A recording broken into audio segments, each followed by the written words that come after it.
Vayotze oiseh achutza, that Hashem takes Avram Avinu outside. Takes him outside. Vayomer habetna shamayim, look up to the sky, usvar hakechavim, and count the stars.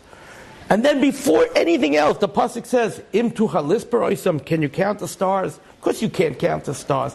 That's how your children are going to be. Again, Hashem takes Avram Avinu, actually the Medrash says he took him by his hand, actually whatever that means, took him outside, and he told him to look up to the sky, count the stars. Can you count the stars? Hashem tells him, and he says, this is how your children are going to be. So it always bothered me actually, what's pshat? How could Hashem tell Avram Avinu his children are going to be like the stars, when in reality we are the smallest nation of the world? In reality there's billions and trillions of stars. There is no way that Klal Yisrael could be as many as the stars. So what was it what message was Hashem telling him? Telling him almost an untruth to a certain degree, that his children will be like the stars. And why did he have to take him outside for that? Why couldn't he just say, oh, Avram Avinu, your children are going to be like the stars. Oh, Avram, can you count stars? No, you can't. Your children are going to be like that. What's going on here?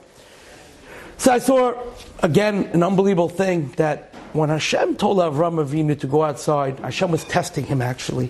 What was he testing him? He told him to go outside. So Avram Avinu listened to Hashem, and he went outside.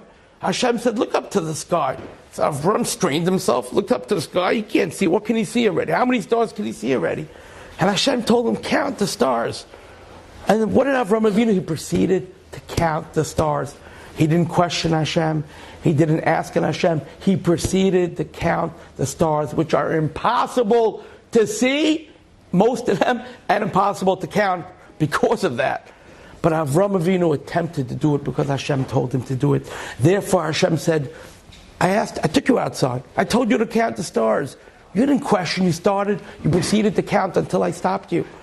That's how your children are going to be. They're not going to be as many as the stars, but they're going to be like the stars. That the same way I asked you to do the impossible, and you went out and your children will be like you counting the stars, that I will ask Klal Yisrael to do mitzvahs that they don't understand, mitzvahs that they might even find impossible at times, but because I requested them to do it, they did it. This is what your children are going to be like. They're going to be like you counting the stars, that you did it because I asked you to do it. Klal Yisrael are going to do things that because I requested, they won't question, and they're going to do it. And many, many mitzvahs are like that. Many situations in life we are faced with situations that we don't know why and we don't see how, but we have emunah and bitachon, and we try our best to do that. That's a vart that I saw from Rav Meir Shapira, the Rosh Yeshiva of Lublin, and the creator, if I can say that word, the beginner of the Daf Yomi learning. So that's the vart that he said. And you know what? I won't even say, to learn Daf Yomi for certain people, Balabatim especially, they come home from a long day's work. For them to go and sit and do the daf, to go out to a shir, to listen to it on the way home, early in the morning, some people will leave their houses very early to learn the daf. Every single day, you cannot miss a day. That could be almost like a vision that Meir Shapiro's vart is seen in Klal Yisrael. That people that are balabatim, you don't have to be a balabas to do daf yomi, but even people that are working day and night, they will, instead of turning on the TV, instead of wasting time, they will go and make sure that they hear the daf. And that is something, also a blessing that was given, a bracha given over to Meir Shapiro, that he was the one that initiated the learning of the daf yomi. So, Yehei Zichron Baruch.